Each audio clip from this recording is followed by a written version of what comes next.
Lindy West, The Witches Are Coming.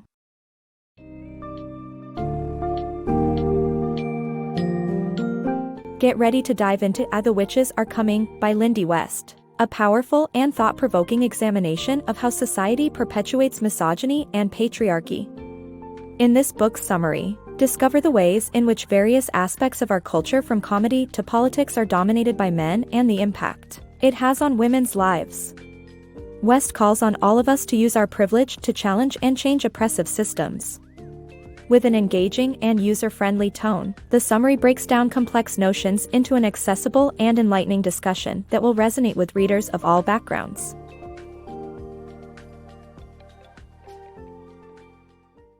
The evolution of witch hunt. From Joan of Arc to #MeToo, the meaning of witch hunt has shifted. While historically it referred to the persecution of women, today it's being used to undermine the credibility of men accused of sexual misconduct. This article debunks this false equivalence. The benefit of the doubt.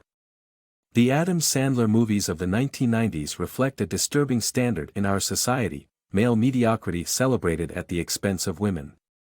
The author uses Billy Madison's character portrayal to illustrate the issue with white men failing upwards and getting away with it. Ted Bundy is then contrasted with Elizabeth Warren and Hillary Clinton in a debate which showcases that women are through incorrect judgment seen as unlikable.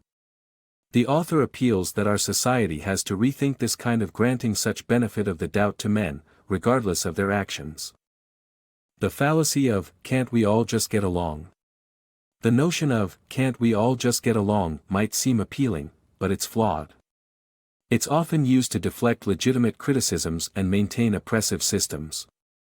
In this context, even Chip and Joanna Gaines were accused of supporting conversion therapy, a practice that traumatizes and harms LGBTQ individuals. Yet some conservative supporters dismissed this as left-wing propaganda and invoked civility while ignoring other forms of nastiness and oppression. Invoking civility to deflect criticism is a tired trick. It's essential to critique oppressive systems and institutions to promote justice. Misogyny in wellness industry. The wellness industry, which sells products like organic face masks, bespoke juices, crystal-infused waters and rose quartz face massagers, is built upon the age-old patriarchal system.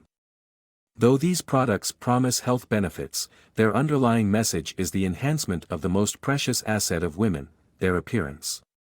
Self-care, in this context, is a solipsistic endeavor in a country where not everyone has access to quality healthcare.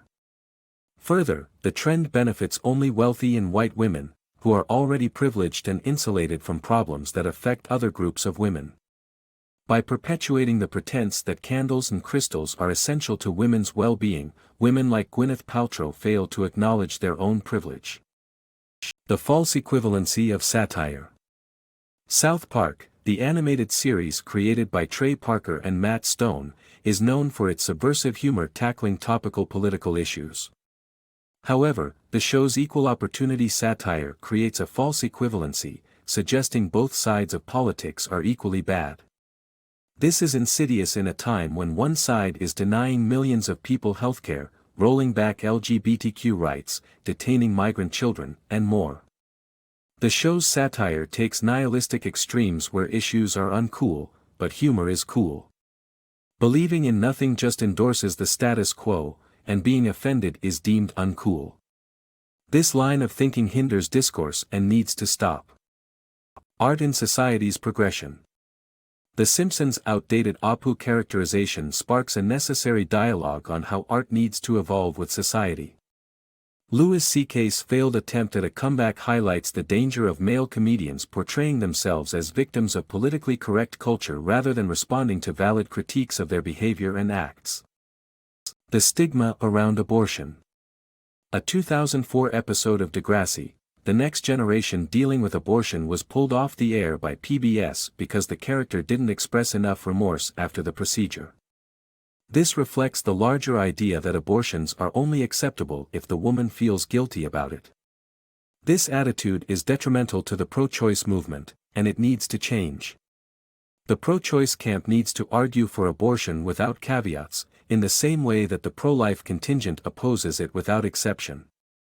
The stigma around abortions must be removed, and social media is one way to do it, as seen in the #ShoutYourAbortion movement. With reproductive rights in danger, women need to come forward and tell their stories to support this critical medical procedure. Dismantling Patriarchy, a call to action. Patriarchy perpetuates gender inequality, exposing women to sexual violence, underrepresentation at work and excessive domestic duties. The solutions offered, such as carrying pepper spray, are inadequate because they are sidestepping the problem creators, men. Men must be involved if we wish to solve these problems, yet generally respond with either denial or a desire to be better feminist allies. However, when men ask women to show them how to dismantle patriarchy, they are casting themselves as novices and suggesting that women are the experts. Men created this problem, and they should be the ones to dismantle it. Men should show solidarity with women and call out misogyny where they see it. They should refuse to work until the pay gap closes, strike, and take on an equal domestic load. All individuals can use their privileges to help break down systems that oppress everyone.